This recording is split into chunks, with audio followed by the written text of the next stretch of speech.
Bab 69 Kepanikan Al. Alvaras mendorong pintu kamarnya dengan keras, dan mencari sosok yang membuatnya gila hari ini. Tatapannya tertuju pada wanita yang kini tengah tersenyum manis di atas ranjang. Suara tangis yang membuatnya ketakutan tadi, tidak nampak terlihat di wajah cantik itu. Apa-apaan ini? Tanyanya kesal sambil melangkah menuju wanita yang ia tahu sudah mengerjainya habis-habisan pagi ini. Oke, maafkan aku. Mohon Yana saat tubuhnya sudah terlentang di atas ranjang. Gak akan aku maafin. Kamu tahu aku hampir mati ketakutan karena kenakalan kamu ini. Jawab Alvaras. Dan apa ini? Mau menggodaku di pagi hari? Apa jatah double entar malam sudah bisa diminta sekarang? Lingeri yang menempel di tubuh Yana sudah robek mengenaskan dan terjatuh begitu saja di atas lantai. Aku kesal. Dan terimalah sampai siang nanti kamu nggak akan aku izinkan keluar dari dalam kamar. Sambungnya sambil menciumi apa saja yang bisa digapai bibirnya. Tapi kita harus ke rumah sakit. Ucap Yana di sela-sela kekahan geli karena perbuatan suaminya. Aku gak percaya lagi sama omongan kamu. Bibir Alvaras sudah menjelajah ke bagian favoritnya. Kita harus memeriksakan anak kamu. Ujar Yana. Dan itu berhasil membuat Alvaras berhenti. Aku hamil, sambung Yana lagi saat Alvaras sudah menatapnya dengan lekat. Jangan mengerjai aku lagi. Wajahnya kembali terbenam di bagian tubuh kenyal istrinya yang hanya terbungkus kain berenda berwarna hitam. Aku gak bohong Al. Aku positif hamil. Ucapnya diiringi ringisan kecil saat Alvaras berhasil meninggalkan jejak kepemilikan di atas dadanya. Alvaras tidak lagi melanjutkan aktivitasnya. Tapi ia tidak beranjak dari atas tubuh istrinya. Kamu nggak lagi ngerjain aku kan? Ucap Alvaras pelan sambil menatap manik istrinya. Memastikan jika tidak ada kebohongan di mata indah itu. Aku akan jadi ibu Al. Aku benar-benar akan menjadi seorang ibu. Lirih Yana sambil mengulurkan satu benda dengan dua garis di sana. Kamu tahu selama 7 tahun aku menanti waktu ini tiba. Dan hari ini baru bisa terwujud. Sambungnya. Alvaras sudah menggulingkan tubuhnya di samping Yana. Lalu menarik selimut untuk menutupi tubuh yang nyaris polos di sampingnya. Baru setelah itu ia meraih benda yang ada di dalam genggaman istrinya. Terima kasih, ujar Alvaras. Ia meraih tubuh Yana yang terbungkus selimut. Lalu mendekapnya erat. Terima kasih, ucap Alvaras lagi. Sungguh. Ia tidak tahu apa lagi yang harus ia ucapkan untuk kebaikan Allah hari ini. Setelah 3 tahun ia berharap dan berusaha membujuk Nara. Tapi selalu saja mendapat penolakan dengan berbagai macam alasan. Namun, hari ini semua terwujud dan dengan orang yang berbeda. Mungkin Allah mewujudkan keinginannya bersama orang yang tepat. Kecupan bertubi-tubi terus ia daratkan di seluruh bagian wajah Yana. Sambil mengucapkan kalimat penuh cinta. Al sudah dong. Kita harus ke dokter. Aku mau tahu anak aku ini perempuan atau laki-laki. Ujar Yana antusias. Alvaras tertawa lucu. Masih sekecil ini belum bisa dilihat jenis kelaminnya sayang. Jawabnya. Gitu ya. Padahal aku penasaran banget sama anak aku. Ucap Yana sedih. Anak aku. Anak aku. Anak kita Yana. Memangnya kamu bikin sendiri. Aku juga ikut andil dalam prosesnya. Protes Alvaras. Iya anak kita. Tapi gimana kan cuma satu? Maksudnya, tanya Alvaras tidak mengerti. Aku tidak ingin membaginya Al. Yang ini anak aku aja. Nanti kita buat lagi. Nah itu baru anak kamu. Jawab Yana. Alvaras kembali tertawa. Lalu mengangguk mengiyakan sambil memeluk erat tubuh Yana. Baiklah. Semua milik kamu. Kamu aja yang milik aku. Jawabnya. Ayo kita ke dokter. Ajak Yana. Lanjutin dulu. Mumpung baju kamu sudah terjatuh di lantai. Mana bisa. Aku belum memastikan bayi ini aman atau tidak. Kita tanyakan dulu pada dokter. Bisa atau tidak. Tolak Yana. Kok gitu sih? Ya iya. Kata bunda gitu. Biasanya berhubungan badan di awal-awal kehamilan itu. Sangat tidak dianjurkan. Sudah aku mau pakai baju. Tunggu di sini. Yana beranjak dari atas tempat tidur sambil membungkus tubuhnya dengan selimut. Mau kemana? Tanya Alvaras. Kamar mandi. Kemana lagi? Jawab Yana. Jangan ke sana. Langsung ganti baju aja. Alvaras segera mengangkat tubuh Yana dan membawanya ke dalam ruang ganti. Kenapa? Tanya Yana. Kamar mandi bahaya. Nanti kamu jatuh di sana. Jawab Alvaras.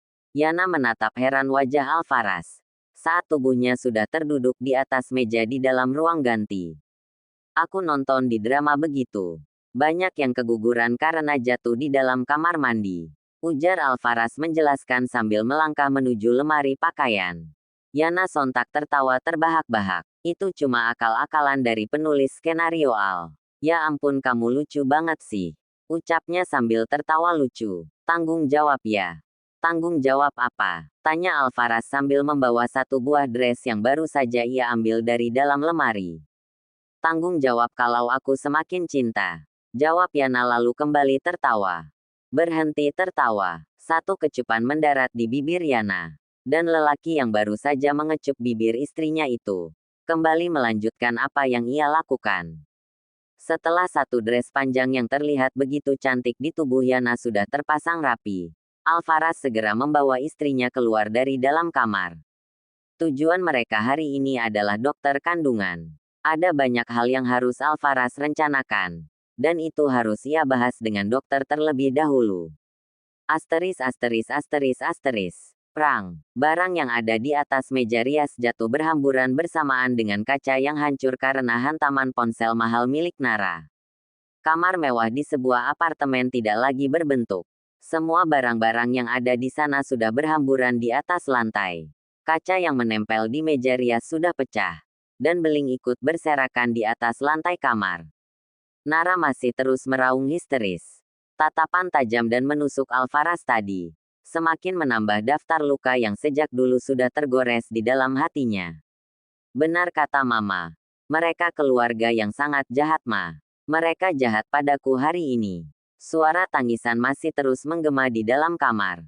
Air matanya terus jatuh nyaris membuatnya tersedak. Nara melangkah turun dari atas ranjang. Darah yang keluar dari kakinya yang terkena beling sudah mengotori hampir seluruh lantai kamar. Rasa sakit dari kakinya yang terluka masih belum bisa menandingi sakit hatinya saat ini. Ia melangkah menuju balkon kamar apartemen dan bersiap untuk melompat. Mungkin kata Mama benar. Rasa sakit akan terhapus jika kita sudah tidak lagi berada di dunia ini. Namun, beberapa saat kemudian Nara kembali turun dari pagar pembatas dan melangkah masuk ke dalam kamar. Tidak, dia tidak akan mati sebelum memastikan keluarga arogan itu hancur. Dengan kaki penuh darah, Nara naik ke atas ranjang lalu masuk ke dalam selimuti. Jika itu bukan aku, maka tidak akan aku biarkan siapapun menikmati bahagia bersamamu. Gumam Nara dari balik selimut yang sudah penuh dengan darah. Entah jam berapa sekarang. Nara terjaga dari lelapnya. Mungkin bukan lelap tapi pingsan. Wanita itu berusaha bangkit dari atas ranjang. Lalu meraih gagang telepon untuk menelpon jasa pembersih. Ia tidak boleh terpuruk.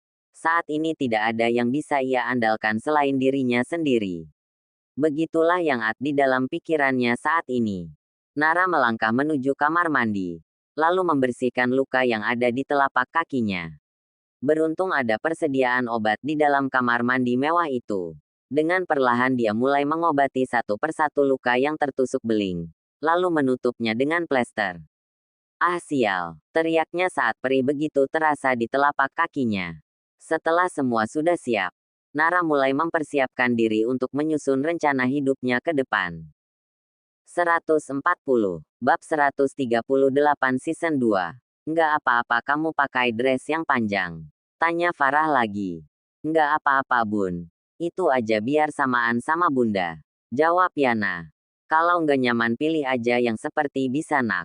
Gak usah dengerin dia. Mereka itu memang kayak gitu. Mau istri yang tertutup. Tapi mata jelalatan sama yang seksi di luar sana. Omel Farah. Dan membuta dua laki-laki bak pinang dibelah sama-sama menoleh. Mana pernah aku seperti itu. Bantah Zidan. Al juga mana ada seperti itu. Alvaras menimpali. Bohong sayang. Jangan percaya sama gombalan mereka. bisik Farah di telinga menantunya. Pilih aja dress dengan potongan yang biasa kamu pakai. Biar cucu bunda ini nyaman. Ujar Farah lagi. Nggak apa-apa bun. Yana mau belajar jadi seperti bunda juga. Kemana-mana pakai pakaian tertutup. Jawab Yana. Ih gemesin banget sih punya mantu seperti ini. Cubit Farah di pipi Yana. Bun sejak kapan pakai hijab? Tanya Yana. Saat pertama kali jadi sekretaris sementara ayah mertua dulu. Jawab Farah. Wah bunda pernah jadi sekretaris kakek ya. Keren banget. Ujar Yana. Iya keren banget. Sampai-sampai membuat papa jatuh cinta. Adelia menimpali pembicaraan. Benarkah? Tanya Yana pada adik iparnya yang terus sibuk dengan benda tipis dengan layar beberapa inci di atas pangkuannya. Jatuh cinta. Tapi menikahnya sama orang lain. Ujar Farah. Itu karena kamu ninggalin aku. Ujar Zidan tidak mau disalahkan. Lah aku kan gak tahu kalau kamu cinta sama aku. Makanya apa-apa itu ngomong. Jangan diam aja kayak orang bisu. Farah membantah. Aku kan emang mau ngelamar Ra. Kamu ya aja yang keburu pergi. Tanpa pamit pula. Farah mendengus kesal. Memangnya sejauh mana sih Jakarta dan Jogja? Kak Rehan kan udah kasih tahu kamu kemana aku pergi. Kamunya aja yang emang pingin nikah sama yang lain. Zidan tidak lagi membantah. Lelaki itu mengusap wajahnya kasar lalu menatap istrinya yang kini tertunduk di hadapannya. Ayo kita ke ruang tamu. Ajak Adelia. Yana hanya menatap bingung. Namun, ikut beranjak dari samping ibu mertuanya saat suaminya sudah mengulurkan tangan dan mengajaknya ke ruangan lain. Selamat berjuang papa, ledek Adelia. Setelah anak dan menantu mereka sudah menghilang dari ruang keluarga, Zidan segera beranjak dari sofa, kemudian berpindah dan duduk di samping istrinya. Maafkan aku, ucapnya memelas. Hei kok jadi menakutkan seperti ini sih? Jangan cuekin aku. Nanti wanita seksi di luar sana jadi ada temannya. Aduh, iya maaf. Maaf. Zidan terkekeh saat tangan Farah sudah mendarat di bagian tubuhnya. Lalu segera meraih tubuh wanita yang ia cintai itu dan mendekapnya erat. Permohonan maaf yang tidak pernah habis walau sudah puluhan tahun berlalu, terus saja terlontar dari bibirnya. Kecupan bertubi-tubi terus saja ia hujamkan di kepala istrinya. Kita ke kamar ya, bujuk Zidan. Aku masih marah ya. Kesal banget kalau ingat kamu yang dulu. Tanpa lagi menjawab, Zidan segera membawa tubuh istrinya dan masuk ke dalam kamar. *******. Di ruangan lain, Yana menatap takjub sepasang suami istri yang baru saja berlalu menuju kamar. Jago banget sih papa kamu. Cepat banget meluluhkan bunda, ujar Farah. Adelia tertawa lucu. Nggak heran lagi mbak. Aku tuh sengaja buat masalah biar dapat uang jajan dari papa. Jawabnya. Maksudnya, tanya Yana tidak mengerti. Suami istri di kamar ngapain lagi? Ayolah mbak, pura-pura polos deh ah. Ujar Adelia. Blus, pipi Yana memerah. Ayo kita ke kamar juga. Plak, tangan Yana menghantam kepala suaminya.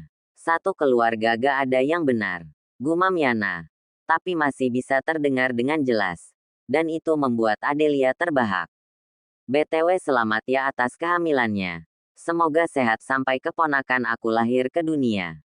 Ujar Geral sambil mengulurkan satu buket bunga ke arah Yana. Tatapan tajam dari laki-laki yang sedang merangkul wanita yang ia beri bunga. Terus saja ia abaikan. Terima kasih Geral. Semoga pernikahan kalian 3 hari lagi diperlancar biar cepat hamil seperti aku juga. Ucap Yana hendak meraih buket bunga. Namun tangan nakal entah milik siapa kini menjauhkan bunga itu dari jangkauannya. Anak aku akan marah kalau ibunya menerima bunga selain dari papanya. Ujar Alvaras kesal. Ingin rasanya ia menggeprek wajah calon adik iparnya ini. Lalu diberi sambal seperti ayam geprek di kedai artis terkenal itu. Sungguh mengesalkan.